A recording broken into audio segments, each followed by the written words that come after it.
இந்த வீடியோவில் நம்ம என்ன பார்க்க போறோம்னா 2026 ஜூன் மாதம் நடக்கக்கூடிய குரு பெயர்ச்சி மீனராசிக்காரர்களுக்கு எத்தகைய ஒரு தாக்கத்தை எந்த ஒரு பலாபலன்கள் நிறைந்த ஒரு அமைப்பாக அடுத்து வரக்கூடிய 13 மாதங்கள் கொடுக்குது. இந்த குரு பெயர்ச்சியின் மாற்றங்கள், குரு மாறுகிறார் இல்லைங்களா? 2026 ஜூன் மாதம் மிதுனத்தில் இருக்கக்கூடிய குரு கடகத்துக்கு வந்து மீன ராசிக்கு பாத்தீங்கன்னா ராசியை பார்க்கிறார். 4ஆம் இடத்துல இருக்கக்கூடிய குரு 5ஆம் இடத்துல உச்சம் பெற்று ராசியை பார்ப்பது ரொம்ப நல்லது. ராசியில வேற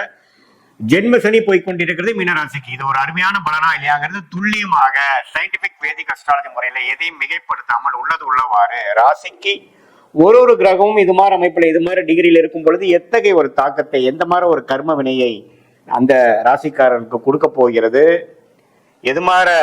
விஷயங்கள் நம்ம எதிர்பார்க்கலாம்ங்கிறது இந்திய வேத ஜோதிட அடிப்படையிலான ஒளி தத்துவ பிரகாரம் கர்ம வினை எப்படி செயல்பட போகிறதுங்கிறது நம்ம துல்லியமாக சயின்டிபிக் வேதிக் அஸ்ட்ராலஜி முறையில பார்க்க போறோம். இப்ப பாருங்க, மீனராசிக்கு வந்து ராசி அதிபதியாகிய குரு 4ஆம் இடத்துல இருப்பவர் ஜூன் மாதம் 2026 அப்புறம் ஒரு வருடத்துக்கு அப்புறம் 5ஆம் இடத்துல உச்சம் பெற்று ராசியை பார்க்கிறார். அது மிகவும் நல்லது. என்ன நல்லது அப்படின்னா, இதுவரை ஜென்ம சனி தாக்கத்தினால் அவதிப்பட்டு கொண்டிருக்கக்கூடிய மீனராசிக்காரர்கள் மனசு புத்துணர்ச்சி பெறக்கூடிய அமைப்பு, மனசுல ஒரு சோகமாக ஒரு கிளாரிட்டி இல்லாமல் ஒரு மாதிரியாக வாழ்ந்து கொண்டு இறுக்கமான ஒரு சூழ்நிலையில் வாழ்ந்து கொண்டிருக்கக்கூடிய மீனராசிக்காரர்களுக்கு குருவின் பெயர்ச்சி, குருவின் பார்வை ராசி மேல இருக்கக்கூடிய ஜென்ம சனி மேல் விழும் பொழுது அந்த சனியின் உக்கிர குணங்கள் குறைந்து மனம் கொஞ்சம் சாந்தமடையும். மனம் வந்து முதல்ல இருக்கக்கூடிய இறுக்கங்கள் இல்லாமல் அதுக்கு தகுந்த மாதிரி ஒரு நல்ல சம்பவங்கள், வாழ்க்கை சம்பவங்கள் உருவெடுக்கும். ஸோ ஒருத்தருக்கு வந்து மனசு இறுக்கம் இல்லாமல் போகணும், ஓரளவுக்கு நம்ம சந்தோஷமாகணும், மனம் அமைதி ஆகணும் அப்படின்னா அதுக்கு தகுந்த மாதிரி வாழ்க்கை சூழ்நிலை மாறினாதான் நம்ம அமைதி ஆக முடிய, சும்மா நம்ம வந்து மாற முடியாது.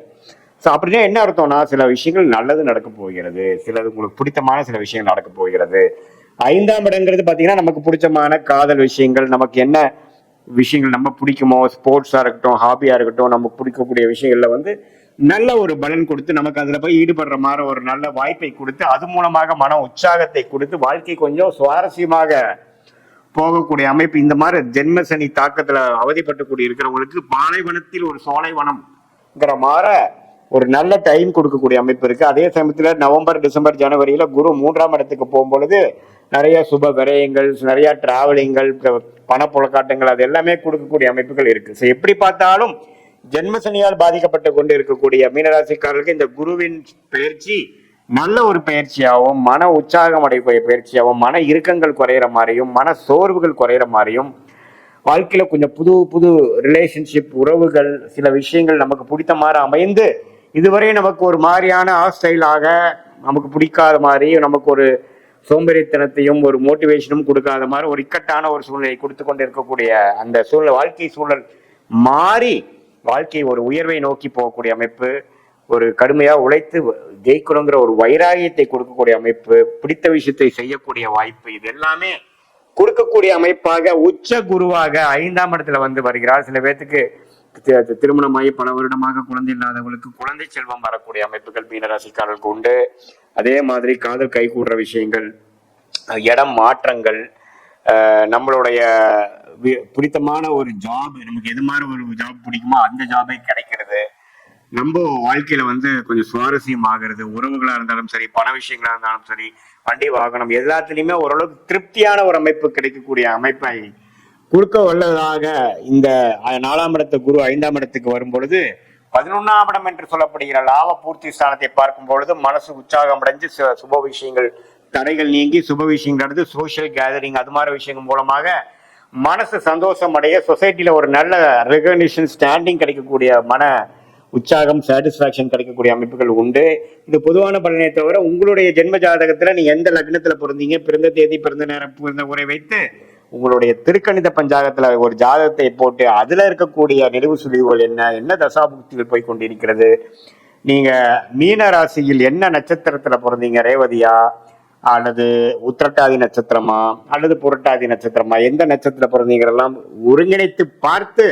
உங்களுடைய தசா புக்திகள், லக்னம் என்ன, லக்னத்துக்கு நல்ல தசைகள் போயிட்டு இருக்கா, என்ன நட்சத்திரத்துல உங்களுடைய இது ஸ்டார்ட் ஆகுது, எந்த தசைகள் எந்த நட்சத்திரத்திலிருந்து தசை நடக்குது, இதெல்லாம் சேர்த்து வைத்து பார்க்கும் பொழுது உங்களுடைய ஷார்ட் டேர்ம் விஷயங்கள் எப்படி இருக்கு,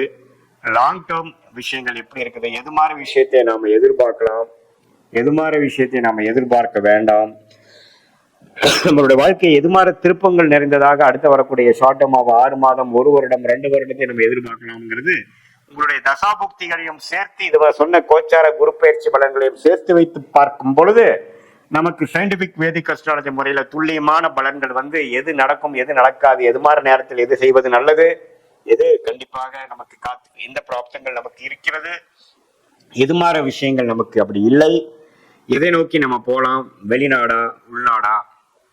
வெளிநாட்டுல போய் படிக்கக்கூடிய அமைப்பா, உள்நாட்டிலே படிக்கலாமா, வேலை எது மாதிரி விஷயங்களாக இருக்கிறது, நமக்கு தொழில் நல்ல ஒரு தொழிலா அமையக்கூடிய அமைப்பு இருக்கா, அல்லது வேலையே நமக்கு பிரதானமான ஒரு அமைப்பா இருக்கா, எந்த துறை நமக்கு ஏற்ற துறையாக இருக்கிறது, எந்த மாதிரி துறையில போனா நம்ம எதிர்நீச்சல் போடாமல் எளிதில் வெற்றி பெற முடியும், அது மாதிரி விஷயங்கள்லாம் நம்ம ஒருங்கிணைத்து நாம சயின்டிபிக் வேதிக் அஸ்ட்ராலஜி முறையில ஒருங்கிணைத்து பார்க்கும் பொழுது வாழ்க்கையில் எளிதில் நாம் எதிர்நீச்சல் போடாமல் வெற்றி பெற முடியும் என்று சொல்ல விரும்புகிறேன். மீண்டும் மற்றொரு காணொளியில் சந்திப்போம். நன்றி, வணக்கம்.